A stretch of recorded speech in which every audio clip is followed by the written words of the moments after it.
because the biggest thing when you're building a startup, especially young gentlemen as us, coming from university and all this kind of stuff, is you got to build that credibility, especially in an industry that's been around for such a long time. You don't go to just audio heads and just be like, oh yeah, we got this new thing. Yeah. Implement, or go to go to Disney and say, buy this from us. You have to have some credibility on your belt, and I think that by far is the biggest thing that came from this opportunity that I absolutely loved.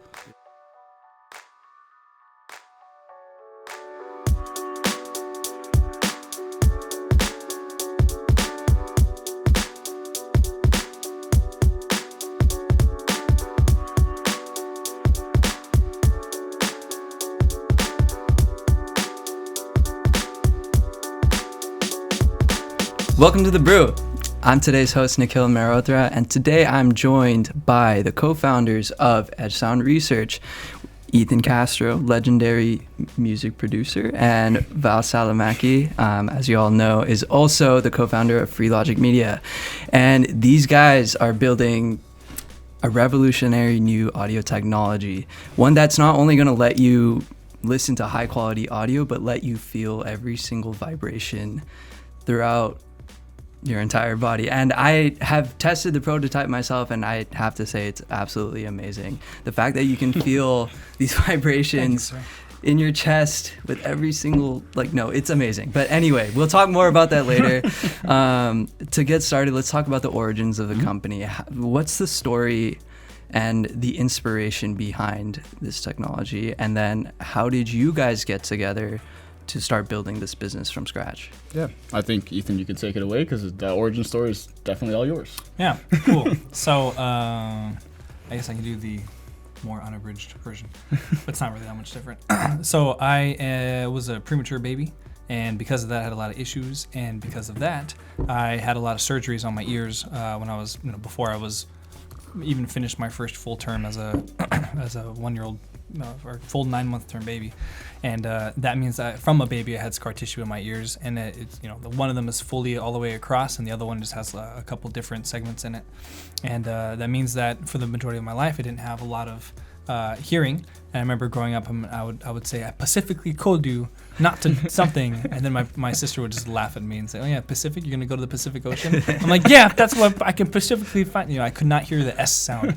I couldn't hear S's or T's, or the difference between a D or a DT, sometimes a P or M and N. There's some of those. If I wasn't looking at your mouth, I wouldn't be able to know the difference. And also back then I didn't know how to read lips.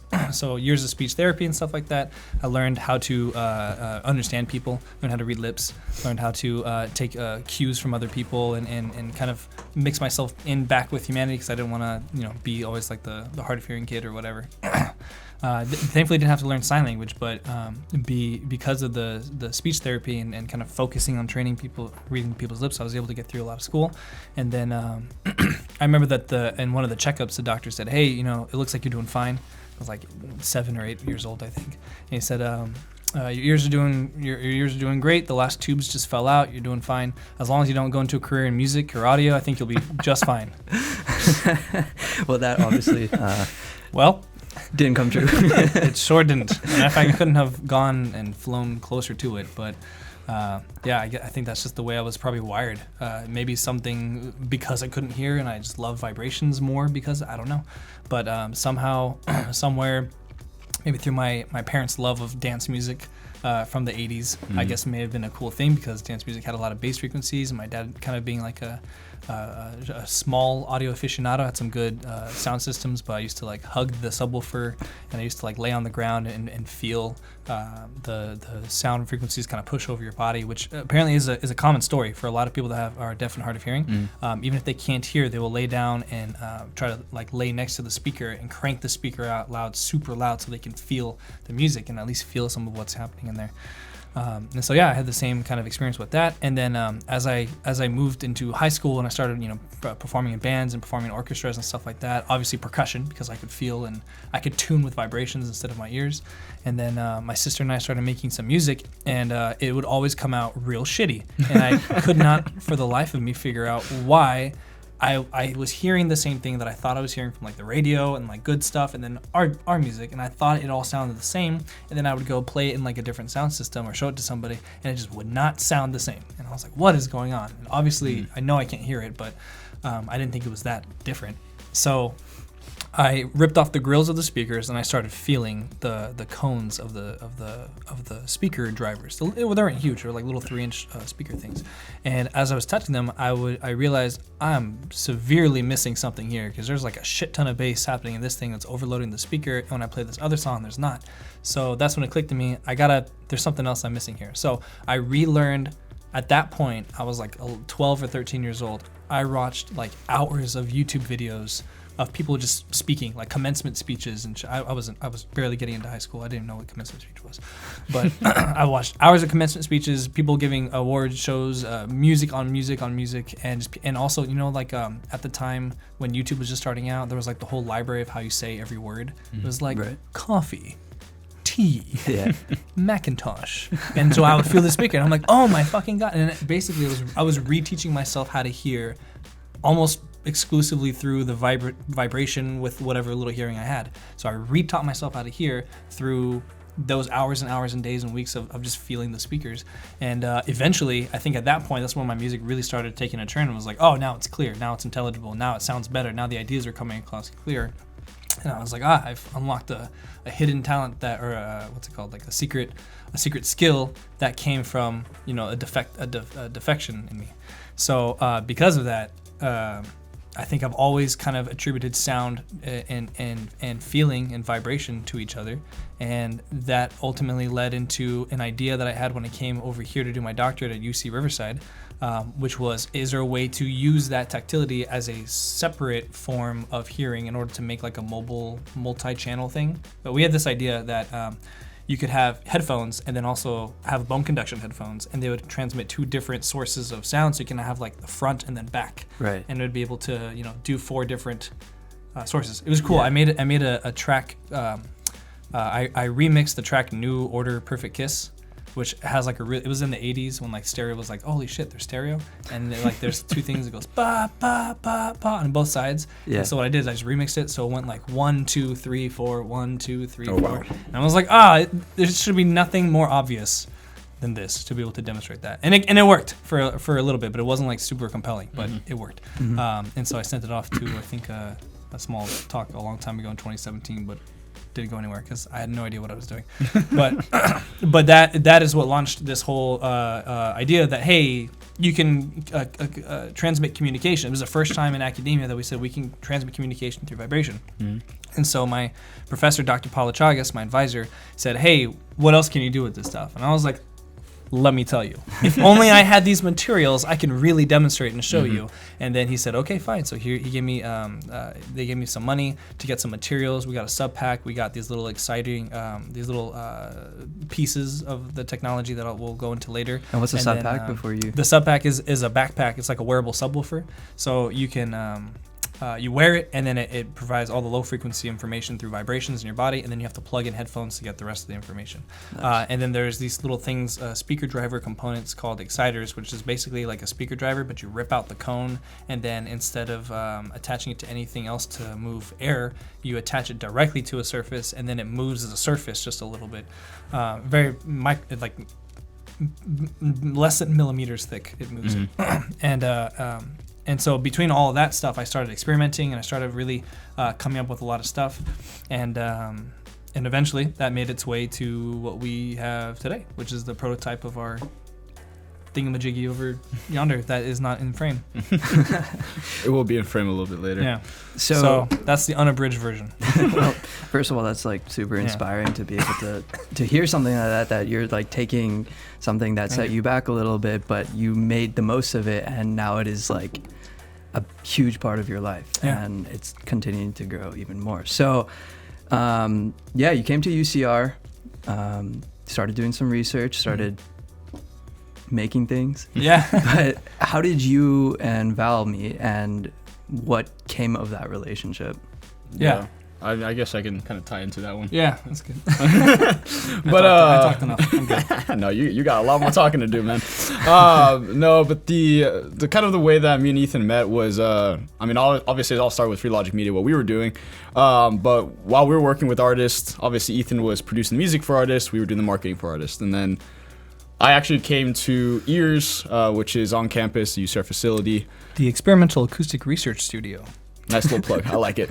But I went to EARS because one of the bands we work with, obviously Delfino Squared, had a little performance there. I came, and Andrew Europa, who is also in PCT, was, do you want to meet Ethan? He's the top dog here, pretty much. That's the He's nice crazy.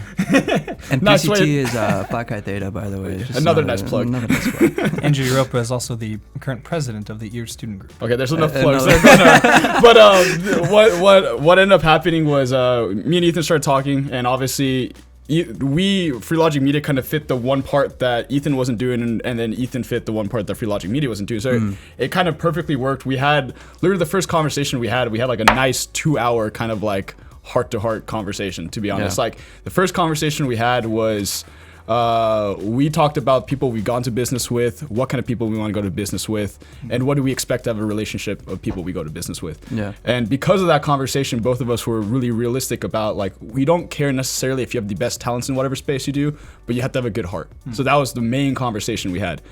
Number one thing. And I think that's kind of where it kind of sparked, because after that we were able to work on projects, and even if both our time constraints were really hitting us, we at least can have honest conversations with each other and like push things forward. So from there, obviously, we started the show Acoustic Haven. That was really cool. Obviously, Free Logic Media, Victoria Media, and Edge. Big shout out to Free Logic and Victoria Media. Man, you'll plug in everything. What I have to do. But then after that, Ethan invited me to his wedding as well. So that was an awesome opportunity to see Ethan get married, even though I'm his second wife at this point with the amount of work that we're doing. But that kind of went into that kind of quickly led into Ethan messaged me at the start of fall quarter. He's like, "Oh, do you want to help me with my dissertation?" And I said, "Sure," because what he was talking about was making something immersive. I've always wanted to get into immersive technologies, especially as a gamer. That just sounded awesome, but I didn't really have any idea what he was talking about. So at the very end of November, he's just like, "Oh yeah, so this is what we're working on, and we're going to present to get prototype funding." Still had no idea. And then that was the first time he told me about tactile audio, and I was just like, "Oh, that exists. Never heard of this in my life." So we started working together, made the pitch, and Paulo was the one who presented it in front of the board to get the prototype funding. At that time, we honestly had no idea what was going on, because it was a week of me learning this technology. Ethan's been dabbling with a while, but there was no like actual market viability. It was just a concept. So after that, it was we kind of sat down. We're like, okay, there's a technology. How do we make this now into a product? Right. What kind of product can we create? What actually has market value? Because the one thing that I've learned throughout my life is if you put a bunch of engineers in a room, they're going to make something that's so dope that nobody's ever going to buy it. But having kind of a complementary skill sets, that quickly kind of built the relationship, and that was pretty much the origins of Edge Sound Research, which led into the opportunities that we have had in the last couple months. That's amazing, guys. It really is. So, I mean, it's been, like 3 or so months since you guys started building this out, right? And since then, you guys have been able to present and attend huge shows such as CES, the Consumer Electronics shows, which it still blows my mind that like you guys were able to do that. It's crazy. Like You're in good company. I've been dreaming of going to a show like that forever, and now you guys got to pitch your product there, which is fantastic. And then you also got to attend NAMM, which is a national association of music merchants. Yeah. That. It's the CES for music technology and new things happening in the music industry, making stuff. Yeah. So that happened all in the course of like 2 weeks last month. Or something like that, right? Yeah, within a month, for sure. Yeah, after we did our prototype presentation in front of UCR, then within that we got their notification that we're going to present at CES, so we had 3 weeks to prepare for that. So that was our winter break. Wow. So you guys got to that point because of the support from, and I have it written down here, support from Blackstone Launchpad, Powered by Techstars at UCR, right? That is correct. It's a proper branding. And to bring more light to that, Blackstone is one of the biggest investment companies in the world. So you guys are being supported by that too. So you guys didn't know that. It is. That's why they started the idea. whole concept with Techstars, because what they realize is that they're a huge investment firm. But the one thing they realize is innovation comes from universities. That's where it started Techstars. Right. And that's why they're growing Techstars, because right now Techstars, I think, has 26 universities, but what they're saying is they want to get to over 50. Because I agree with that. That's the best way for innovation to start, is you create those programs on campus and create the funding cycles. Well, it's good that it comes from the outside. Do you remember Jeff McDaniels? Yes. Jeff McDaniels. He and I we play frisbee together, which, by the way, ultimate frisbee at UCR. We I don't know how I'm doing this, but anyway, we played frisbee together a lot, and he was kind of the other person who was kind of doing entrepreneurship stuff at the time, like 2 years ago when I first came here, and I was like, hey, let me in with all this stuff, like and he was he always was like, no, you're a musician, like what are you gonna do? And like over time, I kind of like earned his trust, and like okay, he's not idiot. And also because he loved my huck throws from across the field, and he was like, God damn, this kid's got an arm. No, but he and I were talking a lot about a translational PhD, which is you generate research, but then you also have to, as part of your PhD program, figure out a way to incorporate that into the community or into the public or something like that. And I was like, that's a huge integral part. Coming from like the CSU and like the non-research universities, that's all we had, which was we learned how to serve the community. Yep. And over here at a UC was very different, which was we learned to learn and be the top of learning, and then someone else will take care of the handing it out to everybody else in the community. And I was like, oh, that's much different. Why can't we as students be the ones to do both, or like to help that connection and stuff like that? So then of course when Blackstone, I think they started this year too, right? This academic year was the first time. Well, at UCR, that's was correct. The first, So it was just kind of like serendipitous how all of it kind of fell into place. This kind of thing. Sorry. Okay, I digressed. That was great though. Well, okay. What was your experience like as students building this brand new product? What was your experience like at CES? Who did you guys meet? What did you guys do? And just what were the overall outcomes? One more plug real quick, because we have to recognize that the Blackstone Blackstone Launchpad. Blackstone Launchpad powered by Techstars is at UCR thanks to the Office of Technology Partnerships and the Research and Economic Development team and the Epic team, and so a big shout out for them because they helped us and supported us, and they're the ones that actually nominated us as part of this program to go to CES to meet all these wonderful people. So thank you, my Timraz, and the Epic team and everybody. Yeah. Cool. So CES. Going back to the experience at CES. So I mean, as students going there, especially, it was your first time, right? Yeah. So as our first time, both of us. I shit my pants. Yeah. Both of us being tech enthusiasts, going to a place that has, I think this year they hit 190,000 people there. So it's crazy. Going to Las Vegas, 190,000 people there, and it's not open to public. So it's like people that are in, industries and companies and all that kind of stuff. So it's really, really cool because that's where the new emerging technologies are really coming from. So going there, obviously it was an amazing experience, and we were both super excited, but we were also a little bit nervous of like how this experience was going to be with us. But I mean, our experience, I mean, it was phenomenal. Like our going there, every single company you talked to there was open to having good conversations and willing to kind of listen in on what you're presenting to them. So it's not just all about them. They were listening to other companies. We easily talked to like 100, probably 200 companies. More than that. Yeah, at least. At least we talked to everybody we could, but out of those, we were kind of strategic on how we wanted to go about CES, and we wanted to find companies that either we could potentially partner with or that could actually use our technology. So that was the main kind of focus there, to get their interest. We did talk to, I think, about 20 to 25 companies that either wanted to integrate our technology or wanted to work with us to make it better. So that was a really cool thing. I'll let you highlight a couple of them because I think you provide the kind of the technical. That's right. I'm trying to remember all my field notes. I every day that we'd come back from CS, we were like dead, and I had to write. This is in the middle of our development period, and so I was writing about each of these days in my field notes, and I have to send in for my dissertation. But yeah, and a number of them were pretty cool. One was a French gaming chair, Arcadio, and they have it's really cool. Their chair is a 7.1. Like they basically have 8 little individual subwoofers in their chair, and they it decodes a 7.1 channel. So if something's happening in front of you, you feel it in the front of your seat, and if someone's behind you or something sending to the surround channels, it taps in the back of your shoulders. I thought that was pretty cool.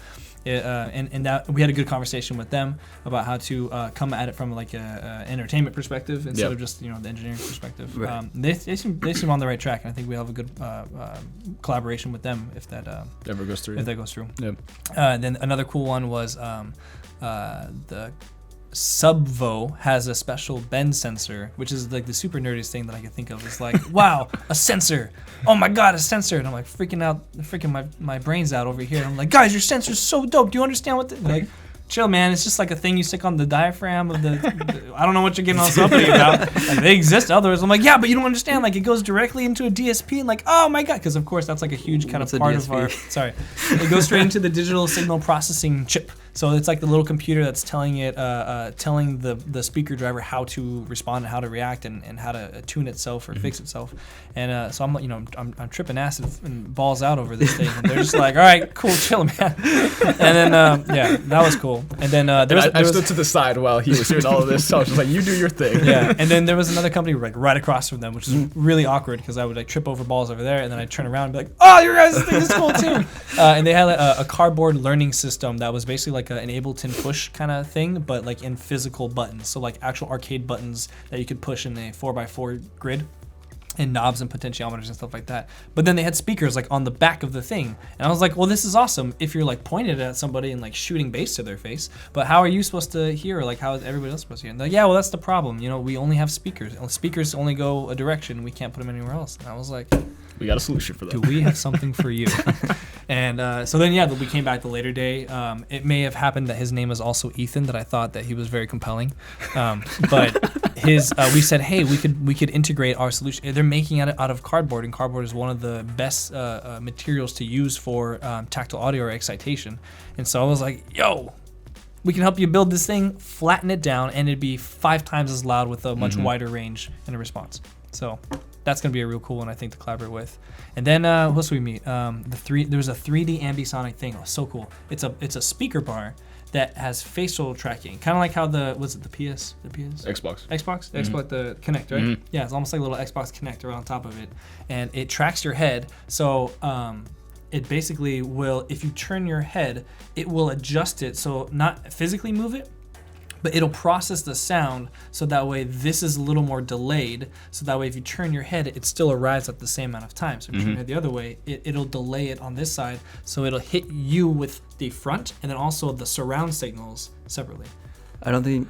So you get 3D. Anybody who's just listening to this podcast can't see my face right now. Yeah, I know, That's pretty cool. I know, you're like, No, but yeah, that one I really like because they're able to actually create real 3D audio. So you can actually physically hear water drops, in the 360 from like sphere. A single soundbar. Exactly. So that was super cool and something that we definitely want to and I was like, yo, integrate. Check this out. If you put this, instead of having speakers, because it was limited by speakers, right? You have to be facing it.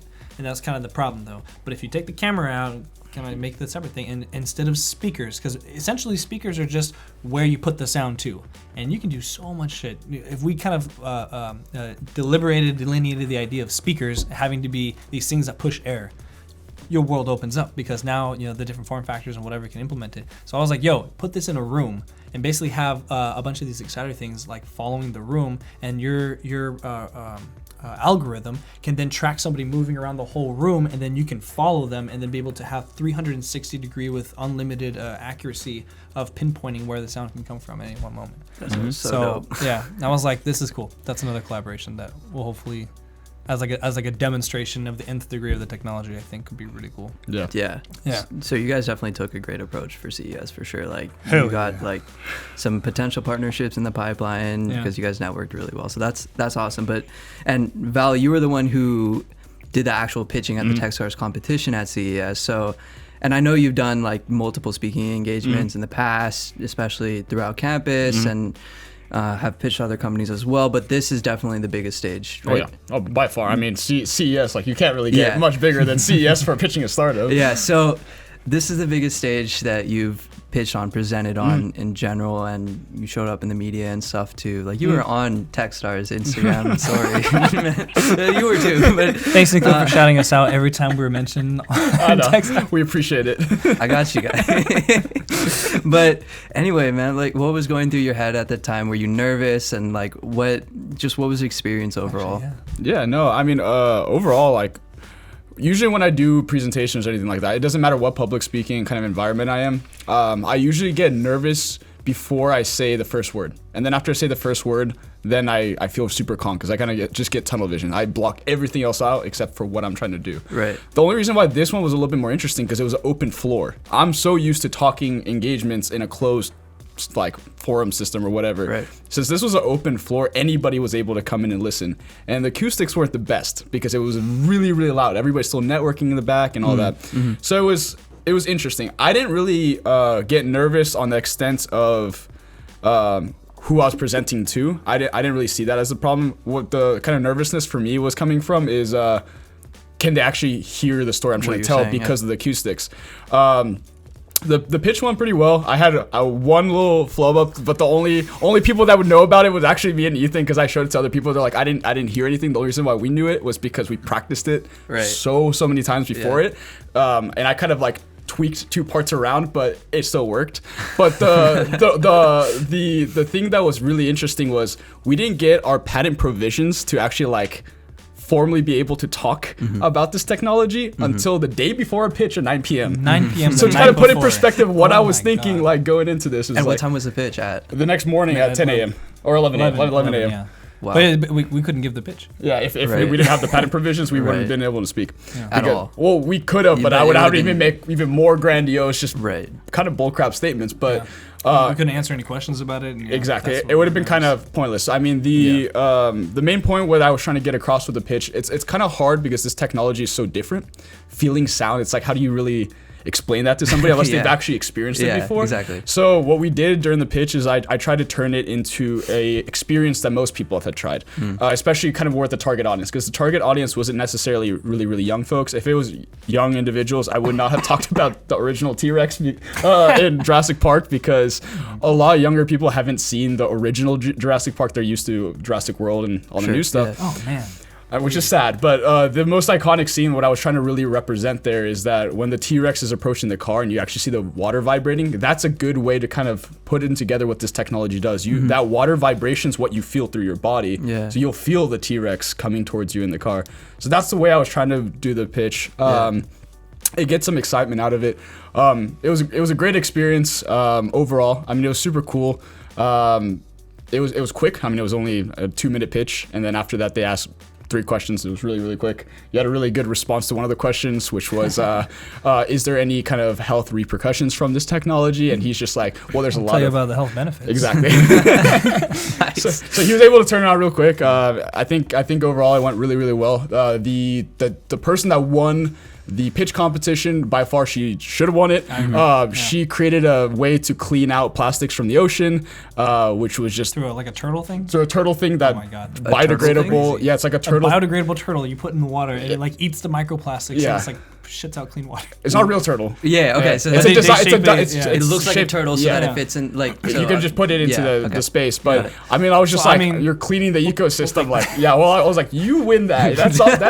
That's all on you. And even at this point, it's just like we are now at a month in our idea. So I was like, I'm not expecting us to win this competition. But I mean, we really used that opportunity, and kind of what my thought process throughout it was. When I finished the pitch and it was all over, I was really, really relieved, because at that point it's like we did our job here, we did exactly what we came here to do, and now we have the credibility under our belts. Because the biggest thing when you're building a startup, especially young gentlemen as us, coming from university and all this kind of stuff, is you got to build that credibility, especially in an industry that's been around for such a long time. You don't go to just audio heads and just be like, oh yeah, we got this new thing, implement, or go to go to Disney and say, buy this from us. You have to have some credibility on your belt, and I think that by far is the biggest thing that came from this opportunity that I absolutely loved. Yeah, that's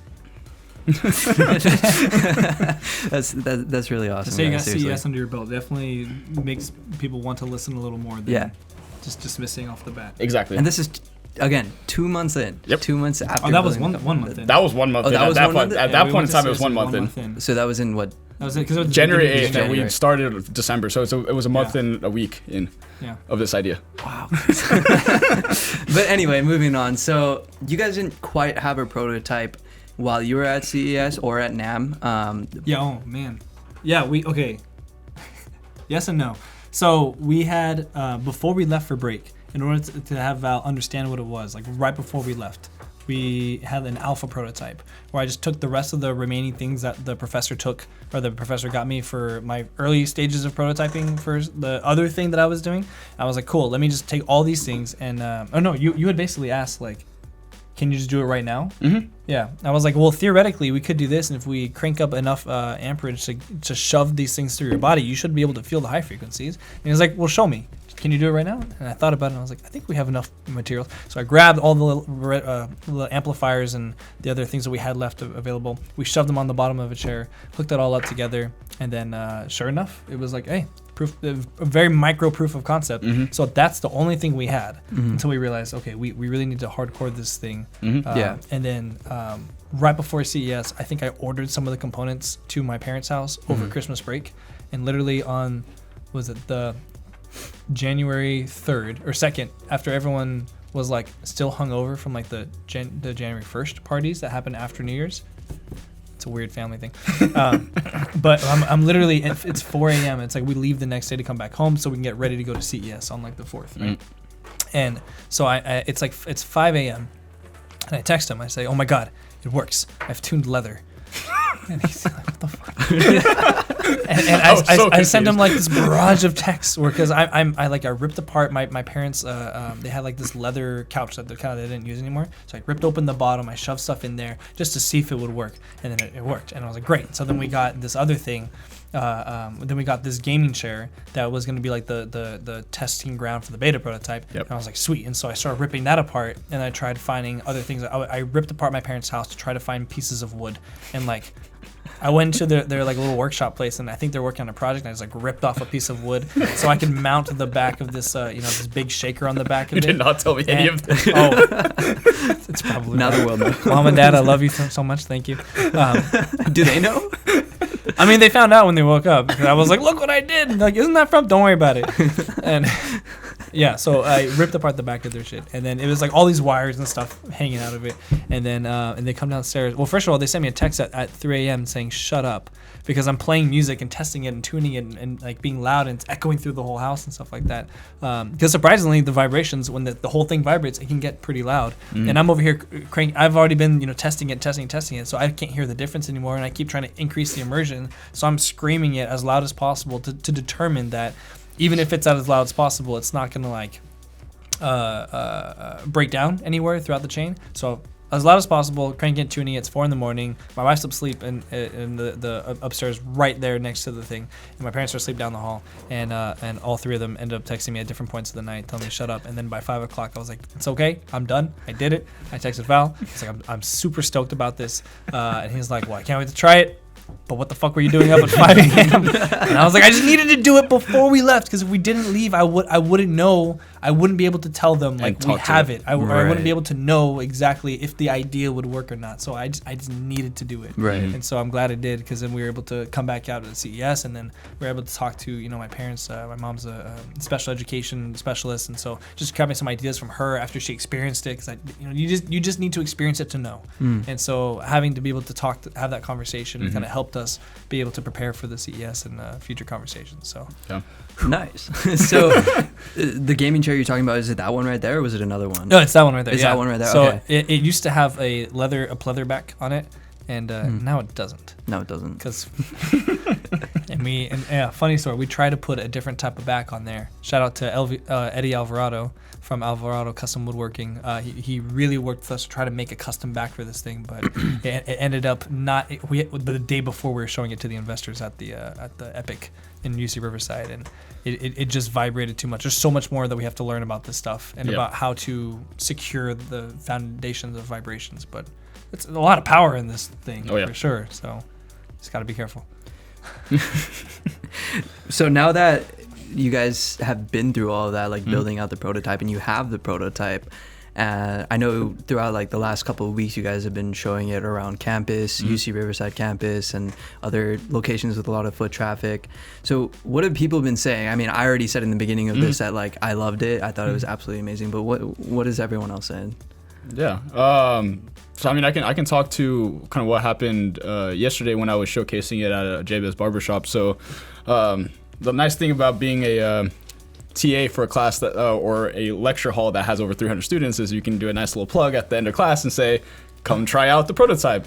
So I announced it to the class, and about, I would say like 30 or 40 of the students showed up at JB's barbershop. Really excited to see it because they've heard me talk about it, but they had no idea what it was. Right. They went in there, I started giving some small demos. Did not allow any of them to try the holy shit mode that we have created. However, I allowed them to at least try it on a pretty high level still, to just try out this technology and get their first takes. Every single person was saying the exact same words, which is exactly what we're looking for is, wow, this is immersive. Immersive. I agree. That was exactly what we were looking for because it's okay to build a technology that makes a little bit better and it's gimmicky, like, oh, you can feel a little bit something, but it's a whole other thing if people are literally feeling immersive, because that's what we want to be able to create, right? That you feel that you're part of whatever you're watching or you know playing. But the majority of the feedback, and I agree with this as well because this is probably where we're going to start with, is the gaming industry. The gaming industry is blowing up. A lot of people are gamers nowadays to play very basic games, Call of Duty, or even if they're playing FIFA or Madden or something like that. But even in Madden, when you're tackling someone, there's still a thump, and you want to feel that. Yeah. So every single person that I showed it to, first I was playing some songs, and then I played the Call of Duty trailer. Right. And after I played that trailer for one person, every single person after that was like, I want to try it, I want to try it, I want to try it, I want to try it, I want to try it, I want to try it. Every single person loved it. They're like, I cannot wait until I get to play this with Call of Duty, stuff like that. But a couple of things I noted to them, I was like, look, we're still prototyping. It's still extremely expensive to create this. Once we figure out the specs and all that kind of stuff, then we're definitely still going to go to businesses first, and then the consumer will be able to enjoy this. Right. So there's a not long time, honestly, at the pace we're going. I don't know what long means anymore, but at least from the reactions that we're getting from everybody else, gaming seems to be the good starting point, because that was the experience. They're just like, wow. Like, it's so different to be able to feel grenade blow up and gunshots and like 50 cal shooting at you. It really is. Out of context. Oh yeah, please don't take that out of context at all. But like, it is. Oh my god! Please definitely do not take that out of context. Oh, as a gamer, please do not take that. Trigger warning. Trigger warning. Yeah. PTSD. But like, it is a very, very interesting experience because me playing video games my entire life, actually being able to feel what I've been playing was like, wow. Yeah. So that was a factor that a lot of people, at least on the feedback side, we got.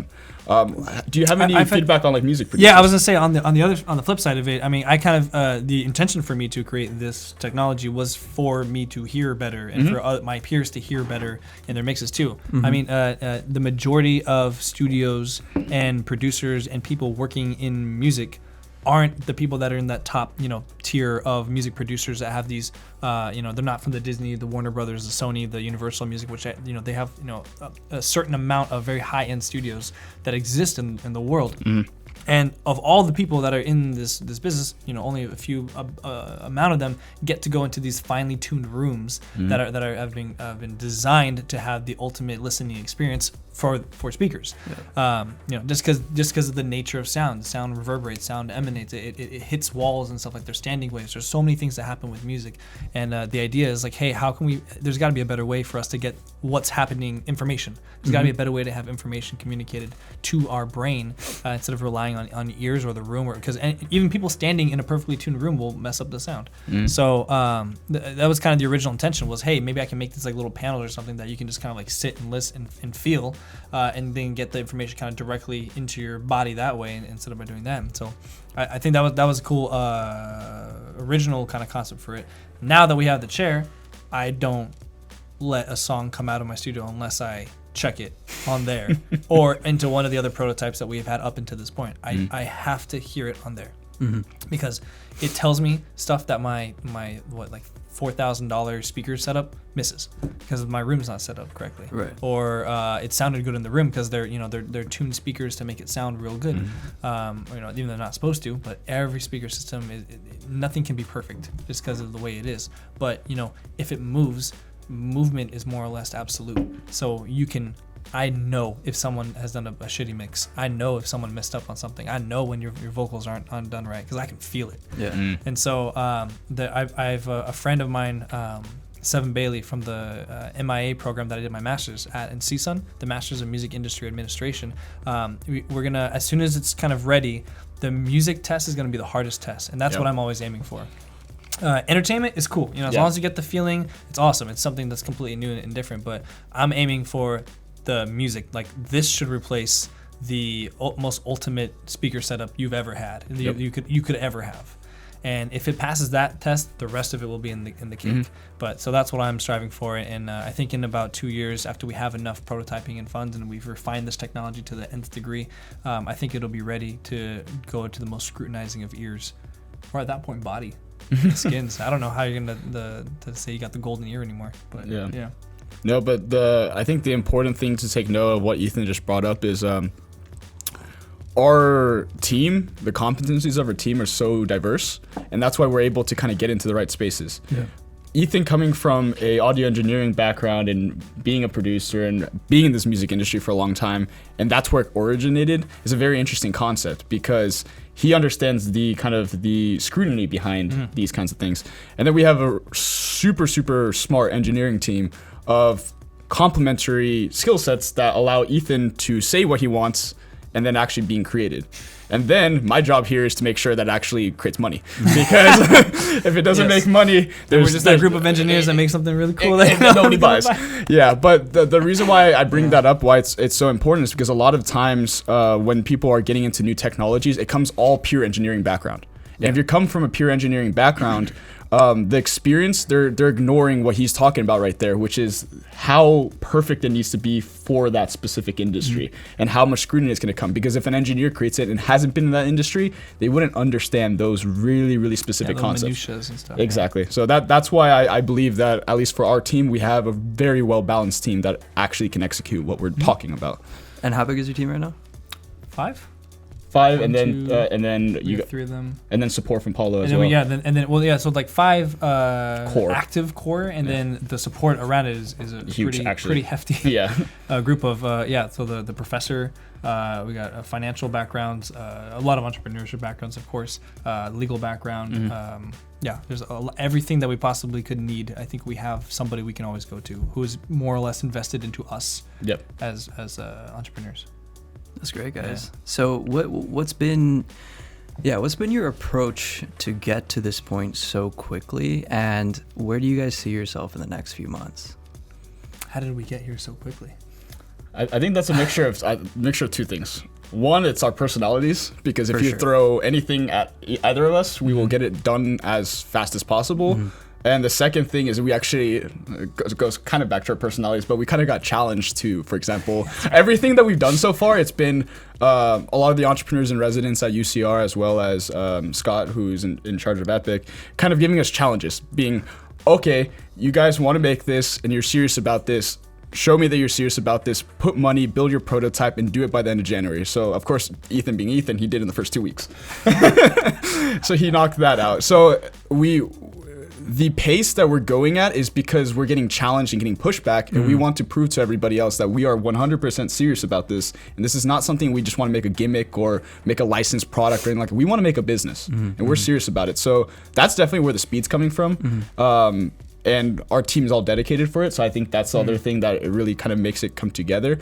But at least on Ethan's side, I think you can talk to this more, but I feel like because our team the competencies of our team is so diverse, we're able to make it go faster. Yeah, big time. Because I mean, for example, I'll use, I was sick for a good chunk of time, like right before we came back and launched into this, which was insane.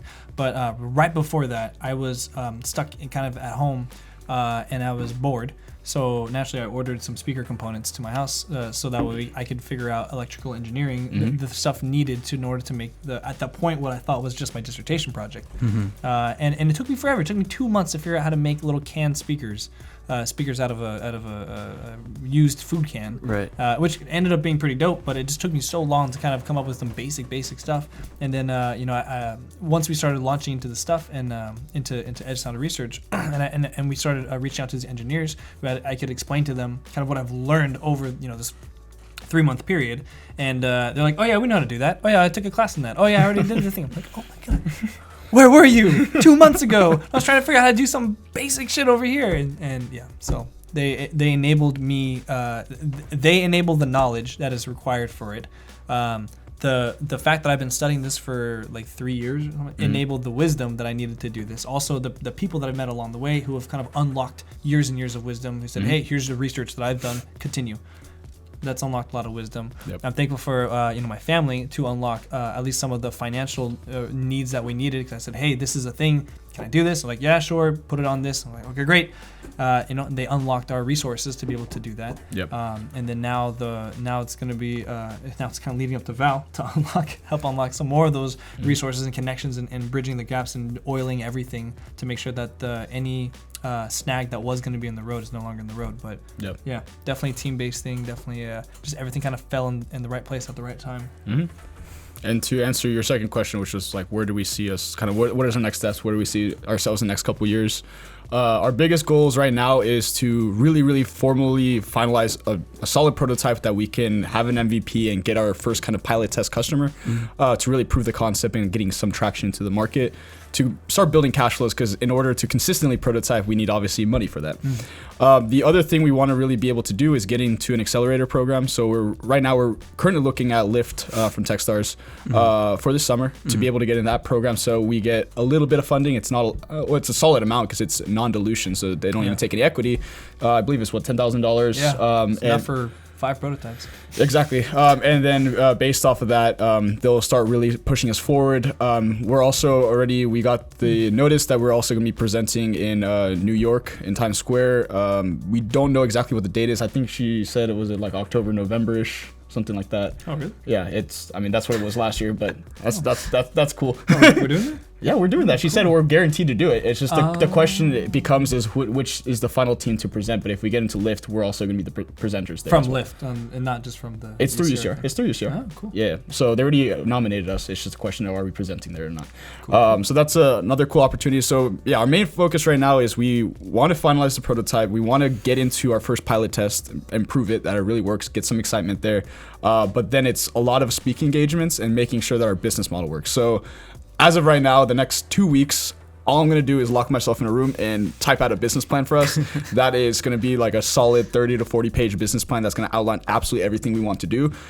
Once again, this was a challenge that they gave us, and they kind of want a bare bones one. I don't want to do a bare bones one. If you ask me to do a business plan, I'm making the best business plan possible. So we're going to do that, and then hopefully secure more funding. Because well, that's what I'm doing while he's doing the business plan. Is I'm grant writing like nonstop. Yeah, we already have identified like 6-7 grants. Yep. In different kind of industries. Nice. Yeah. So once those open up, we have a pilot. We can go through it. You don't know. Maybe we have an opportunity to commercialize in the first year of production, which would be insane. Oh my God! But we don't know where it is at this pace we're going. A lot can still happen, but we don't know. And also another thing that's kind of pending right now, and hopefully it does end up us getting nominated for, is to be one of the speakers for the TEDx UCR, which would be fantastic.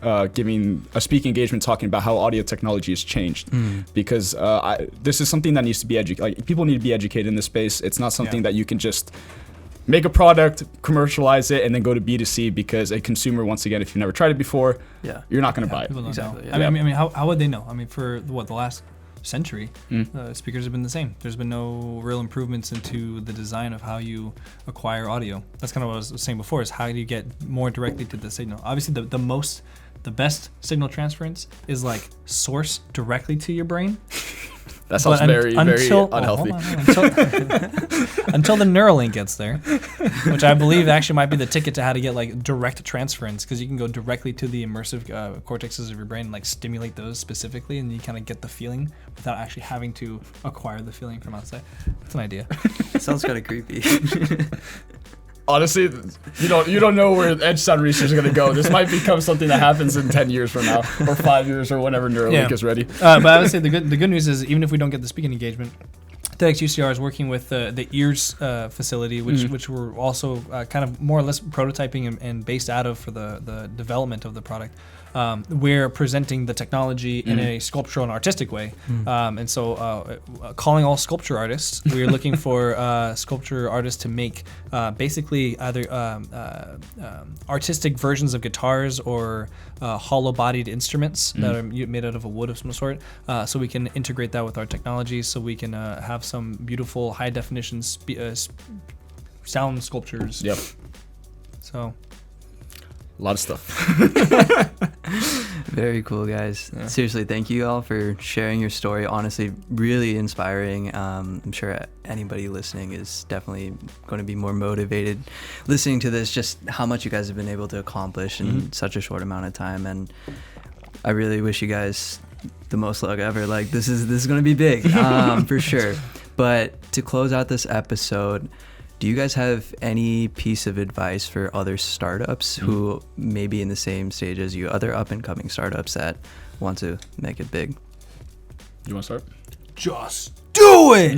Don't let your dreams be dreams. Man, Shia LaBeouf hit it nail on the head right there. Oh my gosh.